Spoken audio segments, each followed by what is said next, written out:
Hello dear students, आज हम लोग बात करेंगे यूपी बोर्ड जो कंपार्टमेंट और इम्प्रूवमेंट का जो एग्ज़ाम है उसका डेट कब आएगी। क्योंकि आप लोग जानते हैं कि यूपी बोर्ड का जो रिज़ल्ट वो तो डिक्लेयर हो चुका है क्लास 10th और क्लास 12th का।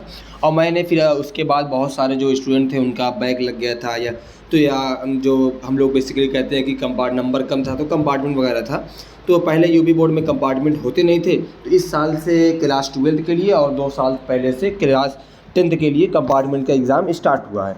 तो कंपार्टमेंट का जो एग्ज़ाम है उसमें आपको पास करना पड़ेगा। कितने सब्जेक्ट के लिए था ये भी मैंने आपको पिछली वीडियो में बताया था कि आप जो कंपार्टमेंट का एग्ज़ाम अगर आप कितने सब्जेक्ट में फेल होंगे तो कंपार्टमेंट का एग्ज़ाम दे सकते हैं। तो देखिए यहाँ पे हमारे पास मेन बात सबसे चीज़ ज़रूरी जाननी है कि इस वीक में हमारे पास उसकी जो डेट होगी वो डिक्लेयर होगी। अब डिक्लेयर डेट कब तक होगी, किस तरीके से आपका सेंटर बनेगा, क्योंकि अब ऐसा नहीं होगा कि आप जैसे एग्ज़ाम्पल के तौर पे अगर आप आज़मगढ़ के किसी एक इंटर कॉलेज में पढ़ते हैं तो अब आपका जो सेंटर है जहाँ पे आप पहले पेपर दिए थे उसी स्कूल में आपका सेंटर जाएगा।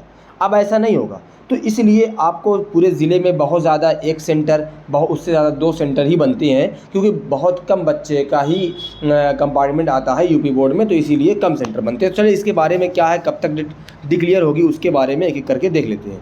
क्लियर है?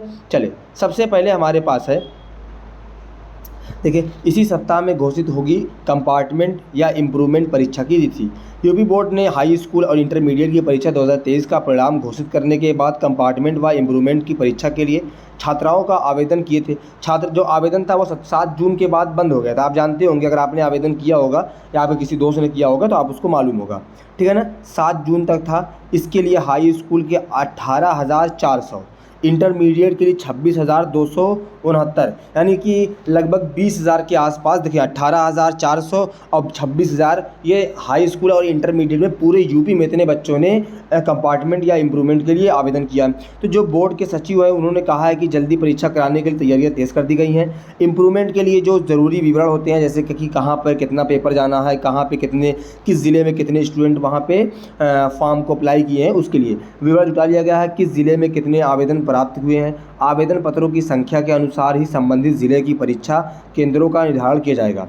संबंधित ज़िले में एक या छात्र संख्या अधिक होने पर अधिकतम 2 परीक्षा केंद्र बनाए जाने की तैयारी की जा रही है। इसी अनुरूप कक्षा के निरीक्षकों की तैनाती की जाएगी। प्रश्न पत्र एवं उत्तर पुस्तिकाओं को लेकर व्यवस्था की जाए को अंतिम रूप दिया जाना है। तो देखें, अगर इस हफ्ते में अगर हम लोग यहाँ पे ये मान लें कि अगर हमारे पास जिस तरीके से ये बताया जा रहा है कि इस वीक यानी कि आप अगर देख लीजिए कि जून के लास्ट वीक में अगर आपका